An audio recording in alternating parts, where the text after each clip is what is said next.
Good evening, peeps. This is the Boomer Nerd known as George Tasker, and as you might notice, instead of seeing me sitting in the bottom of the screen, you're seeing me taking up the whole screen. And the reason for that is, for this particular video, which I anticipate lasting between 10 to 15 minutes, I'm going to relate to you some of the experiences that we've been having regarding the coronavirus, also known as COVID-19, for those who think that racism is a greater sin than infection. Now, I just noticed that I'm getting myself a bit high with my volume level, so I'm just going to possibly turn them down a little. Okay, so last night I decided we were going to go out and do a little bit of shopping, which we did. We ended up being able to get the goods we wanted. In the process of doing so, we had an opportunity to talk to one of the checkout gentlemen. He's a more senior gentleman, a little bit like myself, possibly in the range of about 50 to 60 years of age. And so we got talking to him about the coronavirus, but especially in terms of how it affected the supermarket and the logistics that the supermarket are experiencing at the moment. So what he was saying is that it was under normal circumstances you would expect a pallet of toilet paper to last about a week. They would bring in about once a week a pallet of toilet paper to restock the shelves. Now, he said that in their particular supermarket they've been trying to get in a pallet a day. That's what they've been asking for, and apparently that particular supermarket has not been getting it, which is rather interesting, because this morning I went to a store at another location of the same supermarket chain, and they said normally they have one pallet a week, but at the moment they're pulling in 3 pallets a day, and they said this morning's 3 pallets were gone in about 15 minutes of them coming out of the warehouse at the back of the store. And they are getting 3 pallets per day, and it's all disappearing within about 15 minutes. But anyway, to continue with last night's story, we then got to talking about how it's affecting their workforce. Now, apparently, under normal circumstances, they have 5-hour shifts for most of the workers on the floor, and every single person has been upgraded to 8-hour shifts, and they have also called off all holidays and any sick leave. So basically, if anyone's a bit crook but still able to get to work, they'll get them in. If you are trying to get a holiday at this point in time, forget it. They need you on the supermarket floor to try and keep the shelves stocked as people fly out the door with heaps and heaps of goods. The average person at the moment is walking out of the store with $700, $800 worth of groceries, whatever they might be. And I'll talk more about some observations I had this morning.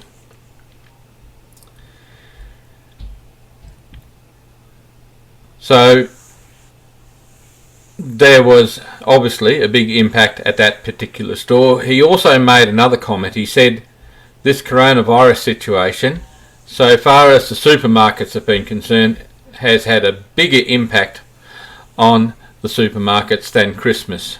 So in other words, they are making more sales over this coronavirus fear than they would expect at their biggest sale time of the year, which is Christmas time.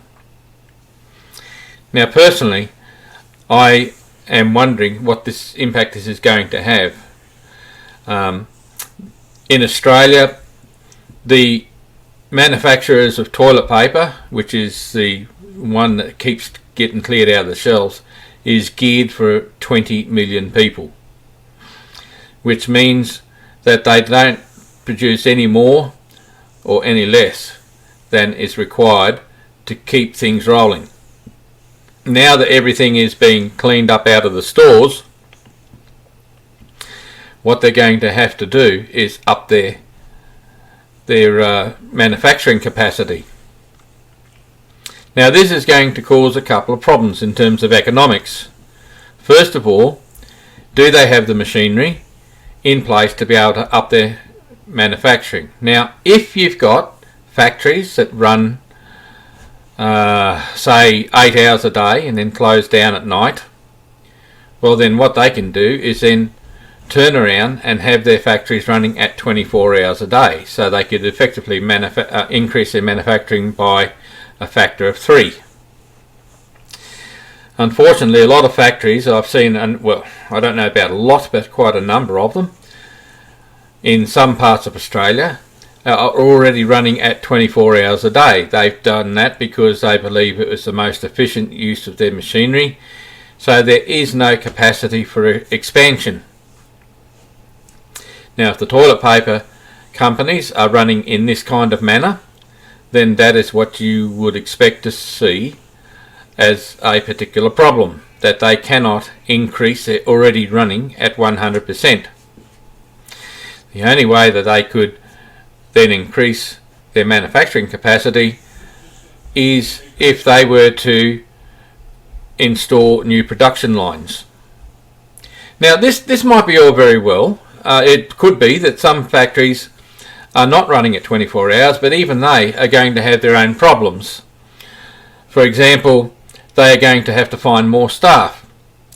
It's quite possible that the staff that they try to bring in are not going to know how to run the lines, and they're going to need training. All of this is going to be a problem.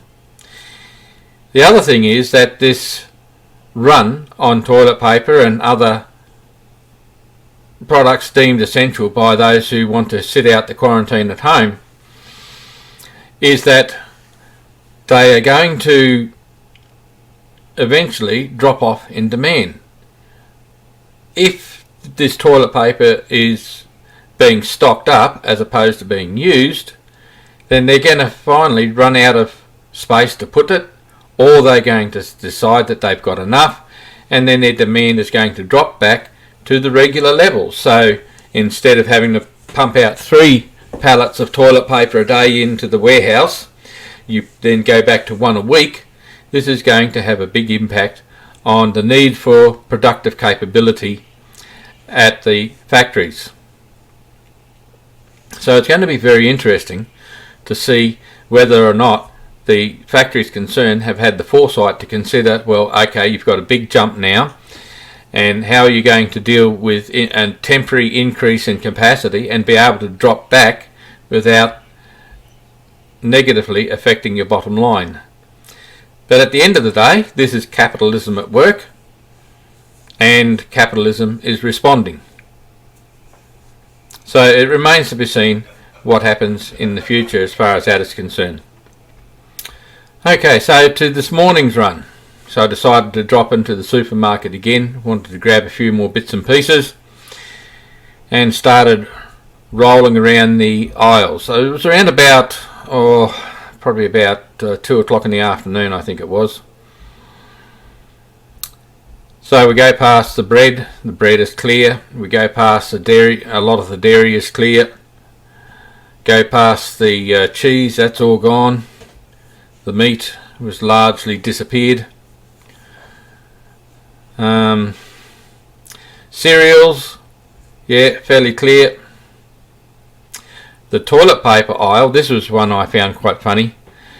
The toilet paper aisle was completely empty of toilet paper, but the shelves were not empty.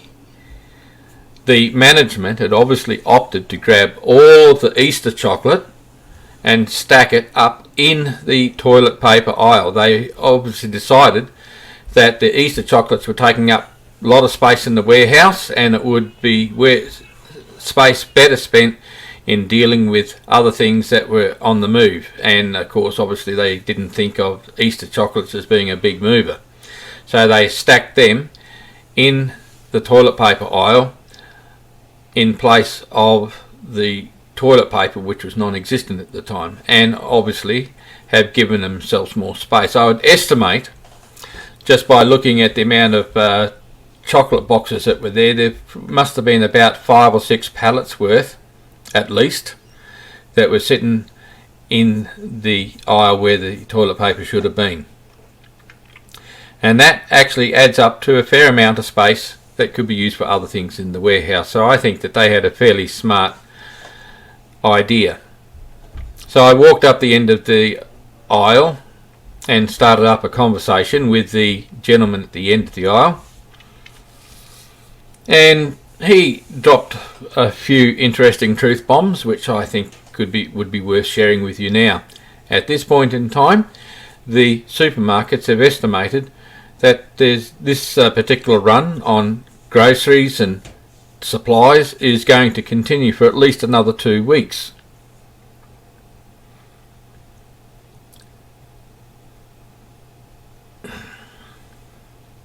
The other thing he also told me was that anyone who thinks that they're going to get around the issue by going to online shopping, well, forget it. The supermarkets have shut down their online stores while this rush is on, which means that if you want to get any goods from the supermarkets, you're going to actually have to physically attend and deal with it yourself. Oh yes, and the frozen food aisle was also clear. And by the frozen food aisle I mean all the frozen vegetables. They were all gone. Mystifies me a little bit as to why they would take all the frozen foods. Maybe they're assuming that power supply, gas and water are going to be uninterrupted, and there could be some truth in that. It remains to be seen. Now, what else did he tell me? Because we had quite an interesting conversation. Oh yes, he also noted that the labour force had been maxed out. No holidays or 8-hour shifts, all of that kind of stuff. And yeah, so that's where we're at the moment. An estimate of at least another 2 weeks of run on supplies. Everyone is pushing out the product as hard as they can go. You could almost say that we're on a virtual war footing. One of the things that I was very annoyed about tonight was listening to the news and hearing them talk about the limited supply of ventilators here in Australia. And the question I have to ask myself is, why such a small supply? Does this suggest that they are relying on the overseas suppliers to provide them with what they want? And this is why I am personally in favour of local production as opposed to overseas manufacture. This is not about us being incapable of producing our own medications and our own medical machinery. This has been, for a lot of manufacturers, pushing their supply chains overseas to drop costs and increase profits. The only trouble is twofold. Number one, you're assuming that you are going to maintain a good relationship with the countries from which your supplies are coming from. If the supply country decides they don't like you anymore, they can say, well, we're just going to cut off supply. And then what you have to do, you have to immediately turn in and ramp up your own production within Australia, and that's going to take time.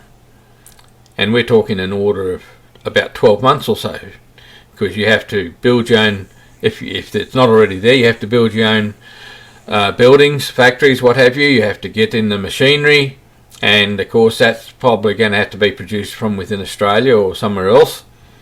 And so you've got all these supply chain problems. The second thing is you're assuming that people are going to have generally good health, and you're not going to run into pandemics like this. And this pandemics have shown clearly exactly what you can expect. And it's going to cause the wheels to fall off the supply chain, and that obviously has at this point in time. One of the places I regularly look after gets its product from other places in Asia. Now, it may be that these other places in Asia will be okay. There has been some suggestion that the coronavirus does not like heat, and as a consequence we should not expect to see a lot of coronavirus show up in the tropical countries. Well, that remains to be seen. I'm personally sceptical, but I'm going to withhold my judgment and wait for it to happen. Australia, of course, is moving into the cold time of year. We're heading towards winter, and if the coronavirus does like the cooler climes, then we are going to expect to see a fairly significant jump in coronavirus infections in Australia. At this point in time, I have personally calculated that we are going to see a 20% increase in infection numbers per day. Since I came up with that calculation, the numbers have been holding fairly close. I anticipated about 220 by today, and as of today the infections in Australia are around about 250. I'm just going to take a quick look and refresh the page at the moment. Damn.